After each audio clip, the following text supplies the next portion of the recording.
Well, hello everyone and welcome back to another video of Race Week.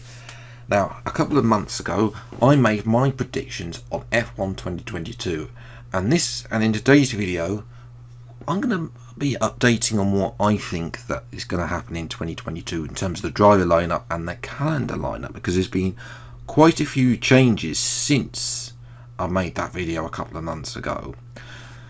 Starting with the drivers then, Mercedes, I previously predicted that Hamilton and either Russell or Ocon would be predicted. Now Ocon has gone on to sign a new deal with Alpine, which has proved very unsuccessful for him apart from at Silverstone, where he did improve at Silverstone. But obviously with Ocon out of the way, it's a clear open goal for Russell to join Hamilton surely. Bottas could still be there, but I mean, the only reason why they would keep Bottas is in that supporting role to Hamilton. Russell would probably be less likely to move over for Lewis, but again, that ultimately depends on where Russell's like to be. Again, there's a big domino effect waiting on this second Mercedes seat. A lot of the seats are waiting for this second seat. Red Bull, I previously mentioned that it would either be Verstappen or Perez or Russell, but Russell has since been interviewed about Red Bull and has said never in a million years, so obviously that's been ruled out. Perez, has he done enough this year? Bearing in mind he did win the race, became the first Red Bull driver to win a Grand Prix that wasn't Verstappen since 2018, but at the same time, majority of the time he has looked off the pace, and there are mistakes creeping in. Silverstone, where he span it as well. Yes, he did come through the field, but it's just that I don't know where it's going to go for Perez. Bearing in mind, if the Verstappen and Hamilton fiasco deteriorates, then he could find himself sacrificed even more in the coming races to try and take points off Hamilton. Again, he could go longer on tyre strategy in future races, which we all know that Perez has been good on his tyres in his previous years, so I wouldn't be surprised if they start doing that in future races, but we'll have to wait and see what happens with Perez. One more year maybe, and then I don't know. Gasly has got a multi-year contract with the option to move back to Red Bull, and I think the long-term lineup will probably be Verstappen and Gasly, because he's proven himself at AlphaTauri as well. I'll come back to Gasly in just a moment. Ferrari and McLaren are unchanged because of course their lineups were pretty much confirmed when I made the previous round of predictions. Leclerc, Sainz, Ricciardo and Norris all confirmed.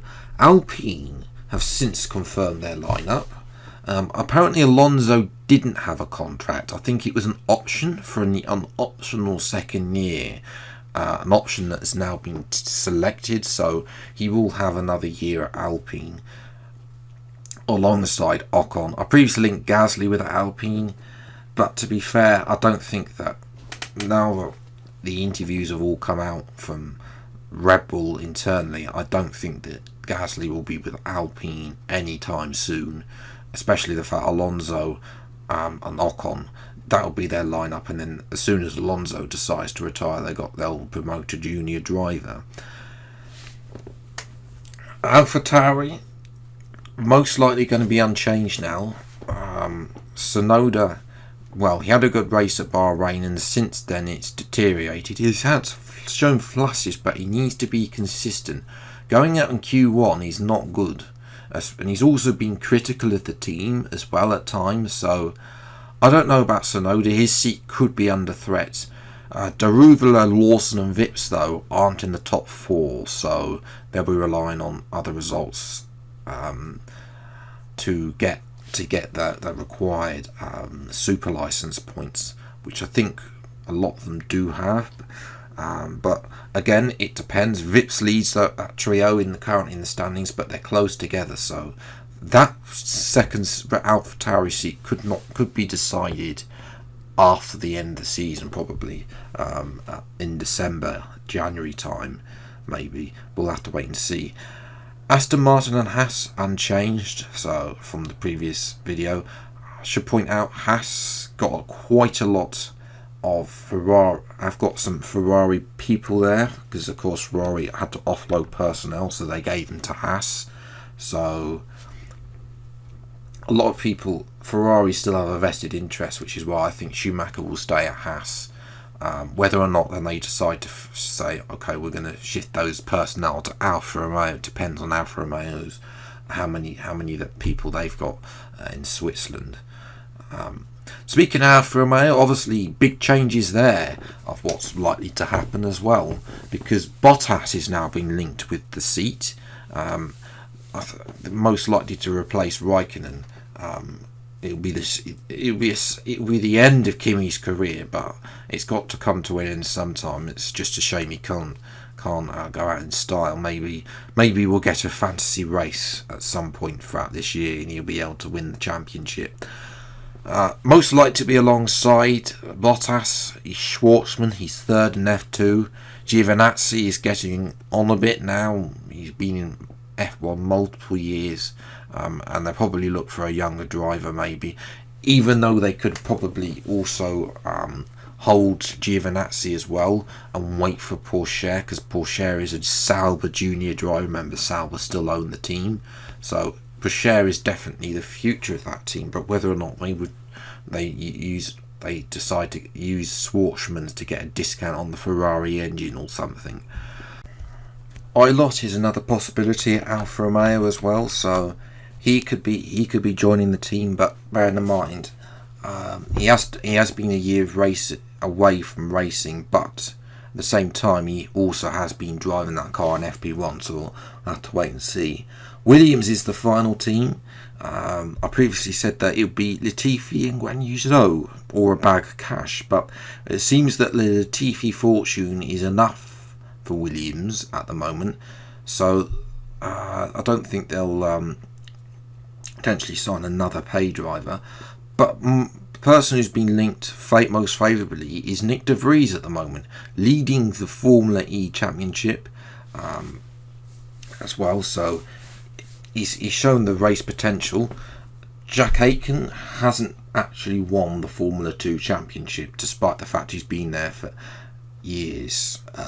A long time. He's been in there a long time, so in Formula 2. So my money's on De Vries that will take that spot. He's a Mercedes contracted driver as well, which means that Mercedes get to keep that seat open for when their other Mercedes contracted driver is ready to make the step to F1, in the terms of Frederick Vesti, an F3 who's sitting behind Dennis Hauger in the championship. Hauger, by the way, is another shout for AlphaTauri in the years to come as well, so the other three I mentioned earlier need to get a move on.